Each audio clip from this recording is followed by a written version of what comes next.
തമിഴ്നാട് സ്വദേശിയും ഇരിങ്ങാലക്കുടയിലെ വർക്ക്ഷോപ്പ് ജീവനക്കാരനുമായ 32 വയസ്സുള്ള ഗോപാലകൃഷ്ണനാണ് പരിക്കേറ്റത്. തലയിൽ 7 തുന്നലുകളിട്ടു. രാവിലെ 10:30യോടെയായിരുന്നു അപകടം.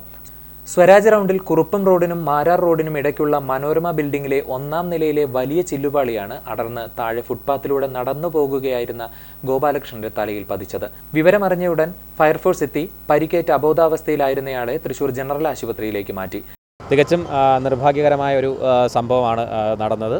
അപ്പോൾ നാളെ തന്നെ നമ്മൾ ഡിപ്പാർട്ട്മെൻറ്റിൻ്റെ ഭാഗത്ത് നമ്മൾ ഈ റൗണ്ടിലുള്ള എല്ലാ കടകളും അതുപോലെ തന്നെ ഷോപ്പിംഗ് കോംപ്ലക്സുകൾ മറ്റും പരിശോധിച്ച് എന്തെങ്കിലും പ്രശ്നമുണ്ടോ എന്നുള്ളത് വിലയിരുത്തുകയും എന്തെങ്കിലും നടപടി എടുക്കേണ്ട ബിൽഡിംഗ് ആണെങ്കിൽ അത് തികച്ചും പരിശോധിച്ചതിന് ശേഷം കോർപ്പറേഷന് നമ്മൾ ലെറ്റർ കൊടുക്കുകയും ചെയ്യും.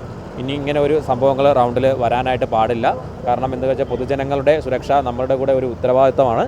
തുടർന്ന് ഫയർഫോഴ്സ് ഉദ്യോഗസ്ഥരുടെ മേൽനോട്ടത്തിൽ കെട്ടിടത്തിന്റെ മുകൾ നിലയിൽ ശേഷിക്കുന്ന ചില്ലുപാളികൾ സുരക്ഷിതമാക്കാനുള്ള നടപടികൾ സ്വീകരിച്ചു.